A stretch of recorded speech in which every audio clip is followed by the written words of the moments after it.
¿Alguna vez te preguntaste por qué el dólar tiene tanta hegemonía? La manera resumida de explicar la hegemonía del dólar sería decir que todo empezó con una guerra en el Medio Oriente, una guerra de Egipto y Siria contra Israel que posteriormente llevó a Estados Unidos a hacer un pacto con Arabia Saudí para que todo aquel que quiera comprar petróleo deba hacerlo con dólares. Bueno, creo que para entender el protagonismo del dólar en el mundo, debemos tener una idea de lo que fue el patrón oro. El patrón oro fue un sistema monetario característico del siglo XIX en el cual el valor de la moneda de un país era totalmente convertible en gramos de oro, dado que los bancos centrales tenían la obligación de su conversión cuando un ciudadano lo demandara. Es decir, la moneda de cada país tenía valor dependiendo de las reservas de oro que habían en su banco central.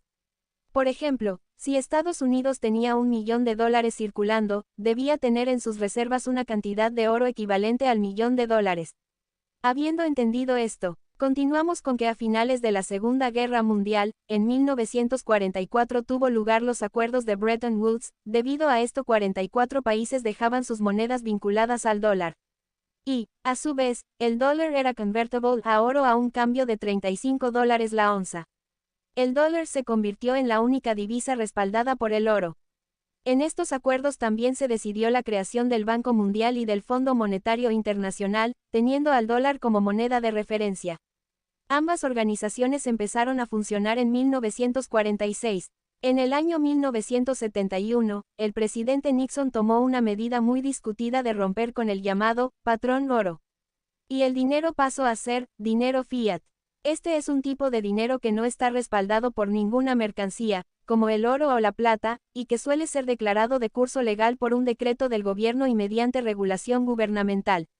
El dinero fiat como son el dólar, el euro y el yen, no tiene valor esencial y no tiene valor de uso.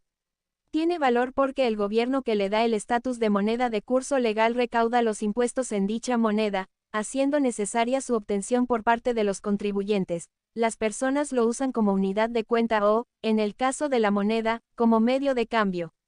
Confían en que será aceptado por comerciantes y otras personas. Desde el 6 al 25 de octubre de 1973, una guerra árabe liderada por Egipto y Siria, lanzó un ataque combinado contra Israel coincidiendo con la festividad del Yom Kippur, día sagrado para los judíos. La ahora conocida como Guerra del Yom Kippur. En octubre de 1973, los países árabes exportadores de petróleo impusieron un embargo de su venta a Estados Unidos y otros estados como venganza por su apoyo a Israel en la Guerra del Yom Kippur. Y el precio del crudo se disparó a casi un 400%. El precio del barril, que estaba en $2 estadounidenses y 90 centavos en julio de ese año, escaló en diciembre hasta los $11 estadounidenses y 65 centavos. El embargo tuvo efectos inmediatos y causó conmoción. En Estados Unidos, las estaciones de servicio se quedaron sin gasolina y las filas de autos a la espera de repostar se convirtieron en una imagen habitual durante meses. En varios estados se impuso un racionamiento de combustible. En un país enamorado del motor y para el que el automóvil era el símbolo de la libertad y los valores del llamado sueño americano, la escasez de gasolina supuso una conmoción con pocos precedentes y un doloroso golpe económico. Arabia Saudita, gobernada por el rey Faisal bin Abdulaziz, ejercía un papel líder dentro de la Organización de Países Exportadores de Petróleo, OPEP, y encabezó un movimiento que tendría consecuencias económicas y geopolíticas duraderas y que mostró a Estados Unidos que no podía dar por sentado su suministro de petróleo. Henry Kissinger, quien era secretario de Estado de los Estados Unidos, viajó repetidas veces a capitales árabes implicadas en busca de arrancar un levantamiento del embargo, que no llegaría hasta marzo de 1974, cuando ya la guerra del Yom Kippur había terminado.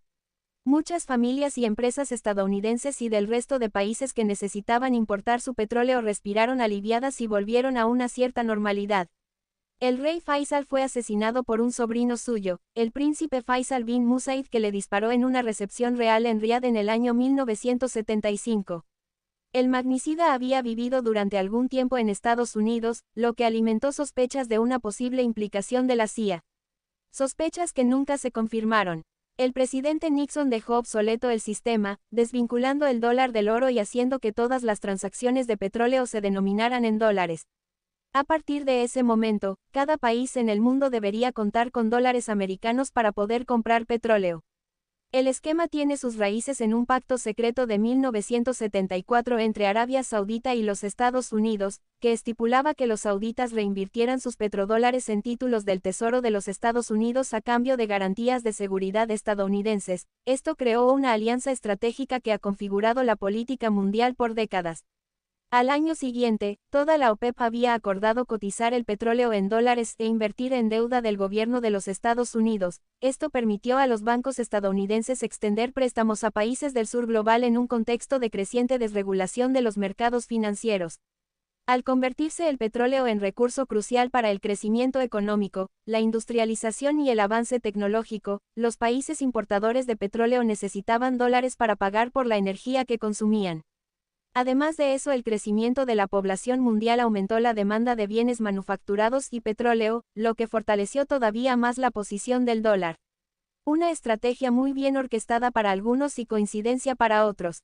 Muchos le atribuyen todos estos acontecimientos al Club Bilderberg, incluyendo el haber causado la guerra de Yom Kippur. Pero esto es algo que quizás nunca podremos comprobar.